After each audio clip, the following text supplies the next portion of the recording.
आज हम बनाएंगे एक कटोरी सूजी से ढेर सारी गुलाब जामुन और एक अलग तरीके से बनाएंगे, क्योंकि बहुत लोग बोलते हैं कि जब हम सूजी के गुलाब जामुन बनाते हैं तो फ्राई करते समय ये फटने लगते हैं। तो मेरे इस तरीके से बनाइए, बिल्कुल नहीं फटेंगे। और यहाँ पे ये देख सकते हैं, हम जब गुलाब जामुन को फ्राई किए तो इसमें एक भी क्रैक नहीं आया है, आप देख सकते हैं। और देखिए इसे काट कर भी दिखा रहे हैं, ये कितनी अंदर से जलीदार बनी है और चाशनी से भरपूर है। आप देख सकते हैं इसमें चाशनी अच्छी तरह से चली गई है और इसे बनाना बहुत ही आसान है, आप फटाफट बनाकर तैयार कर सकते हैं। तो चलिए देखते हैं कैसे बनते हैं। तो सबसे पहले हम कढ़ाई को गैस पे लेंगे और कढ़ाई में हम 1 चम्मच भरकर घी लेंगे और घी को मेल्ट होने देंगे। तो यहाँ पे देखिए घी मेल्ट हो गई है। अब हम इसमें ½ लीटर पैकेट वाला दूध ले रहे हैं। ये फुल क्रीम दूध है, इससे मिठाइयाँ अच्छी बनती है। अगर आपके पास फुल क्रीम दूध है तो आप ले सकते हैं, नहीं है तो आप जो दूध यूज करते हैं वही ले सकते हैं। और दूध में हम बॉईल आने देंगे। तो यहाँ पे देखिए दूध में बॉईल आ गया है। अब हम फ्लेम को लो कर लेंगे और ये देखिए हम 1 कटोरी सूजी लिए हैं। ये बारीक वाली सूजी है और ये वज़न से 150 ग्राम है। तो थोड़ा थोड़ा करके सूजी को हम दूध में मिक्स करते जाएंगे इस तरह से। एक ही साथ हम सारे सूजी नहीं डालेंगे, नहीं तो इसमें लम्स पड़ जाएगी।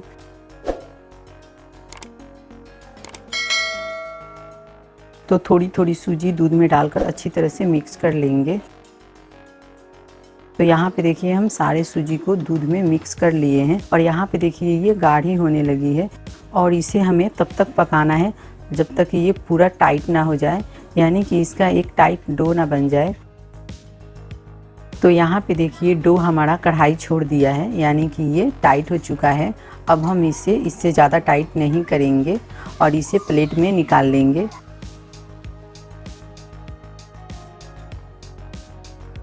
और प्लेट में निकाल कर इसे इस तरह से फैला लेंगे ताकि ये जल्दी थोड़ा सा ठंडा हो जाए। ज़्यादा ठंडा नहीं करना है, थोड़ा सा ठंडा करना है। तो चलिए चेक करते हैं डो हमारा ठंडा हुआ है कि नहीं। तो देखिए यहाँ पे डो हमारा हल्का ठंडा हो गया है। हमें डो को हल्का ही ठंडा करना है। अब हम इसमें डालेंगे 1/4 चम्मच इलायची पाउडर और 1 चम्मच भरकर मैदा डालेंगे और इन सबको अच्छी तरह से मिक्स कर लेंगे। मैदा डालने से क्या होता है कि जब हम गुलाब जामुन को फ्राई करते हैं तो फटते नहीं हैं। बहुत लोग बोलता है कि सूजी का गुलाब जामुन फ्राई करते हैं तो फट जाता है। तो आप इसमें 1 चम्मच भरकर मैदा डाल लीजिए, बिल्कुल नहीं फटेगा। और 3 से 4 मिनट तक इस तरह से मसलते हुए डो को सॉफ्ट कर लीजिए। तो यहाँ पे देखिए हम 3 मिनट पूरा डो को मसले हैं और डो हमारा देखिए एकदम सॉफ्ट हो गया है। हमें इसी तरह से डो को सॉफ्ट कर लेना है। तो चलिए अब हम लोई तोड़ते हैं। तो लोई तोड़ने से पहले हम हाथ में घी लगाकर हाथ को चिकना कर लेंगे। अब हम एक साइज़ का लोई तोड़ेंगे। तो आप जिस साइज़ का रसगुल्ला बनाना चाहते हैं, बड़े या छोटे, उस साइज़ का लोई तोड़ सकते हैं।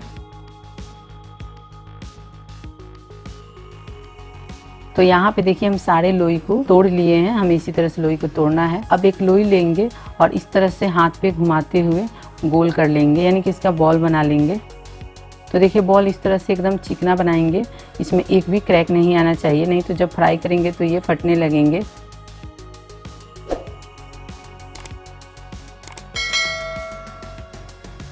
तो हम आधे गुलाब जामुन इस साइज़ का बना रहे हैं, बड़े साइज़ का, और आधे गुलाब जामुन हम छोटे साइज़ का बनाएंगे। तो जब हम गुलाब जामुन छोटे साइज़ का बनाएंगे तो एक लोई में से 2 लोई कर लेंगे, तो गुलाब जामुन छोटे साइज़ के हो जाएंगे। तो इसी तरह से हमें सारे बड़े छोटे लोई को बनाकर तैयार कर लेना है। तो लोई हम बनाकर तैयार कर लिए हैं। अब चलिए इसे फ्राई करते हैं। उसके लिए पहले से ही कढ़ाई को हम गैस पे रख दिए हैं और कढ़ाई में 500 ग्राम तेल भी रख दिए हैं गर्म होने के लिए। और तेल को हमें ज़्यादा गर्म नहीं करना है, मीडियम में गर्म करना है। तेल हमारा मीडियम में गर्म हो गया है। अब हम इसमें एक एक गुलाब जामुन को ले लेंगे फ्राई करने के लिए। तो ज़्यादा गुलाब जामुन एक साथ नहीं लेंगे फ्राई करने के लिए, कुछ ही लेंगे। और इस तरह से तेल को हिलाते हुए छन्नी से गुलाब जामुन को फ्राई करेंगे 2 मिनट तक। टच नहीं करेंगे, नहीं तो गुलाब जामुन फटने लगेंगे। बस हम तेल को ही हिलाएंगे इस तरह से। तो 2 मिनट हो गया है, पलट के दूसरा साइड से फ्राई कर लेंगे। हमें गुलाब जामुन को तब तक फ्राई करना है जब तक ये गोल्डन ब्राउन कलर का ना हो जाए। तो यहाँ पे देखिए gulab jamun golden brown colour का फ्राई हो गया है। हमें इसी तरह से फ्राई कर लेना है।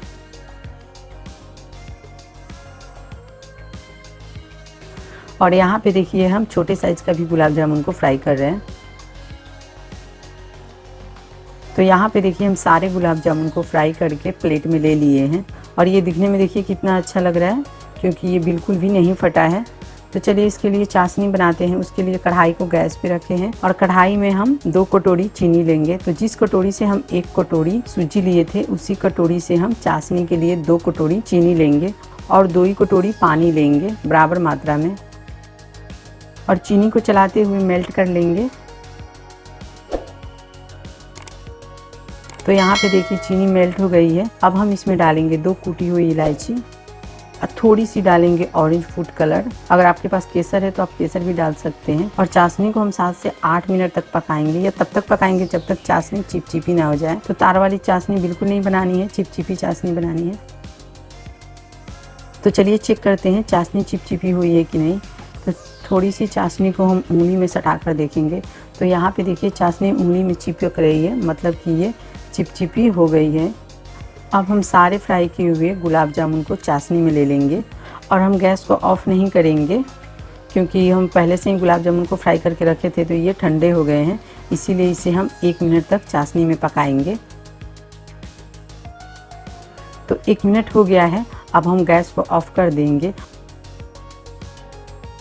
और इसे ढककर 2 घंटे के लिए इसी तरह से छोड़ देंगे, ताकि अच्छी तरह से इसके अंदर चाशनी चली जाए।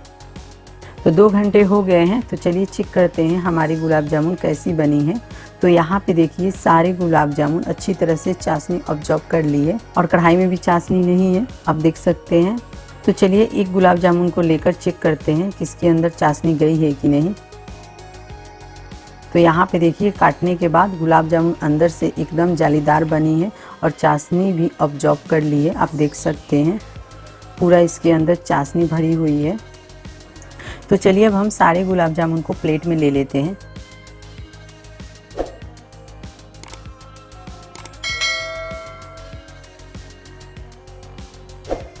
तो यहाँ पे देखिए हम सारे गुलाब जामुन को प्लेट में ले लिए हैं। देखिए ये दिखने में कितनी अच्छी लग रही है और खाने में भी आपको उतनी ही अच्छी लगेगी। और आप इसे 1 हफ्ते के लिए रख भी सकते हैं, ये बिल्कुल ख़राब नहीं होती है। और कोई भी आपके घर में मेहमान आ रहे हैं उसे भी आप खिला सकते हैं।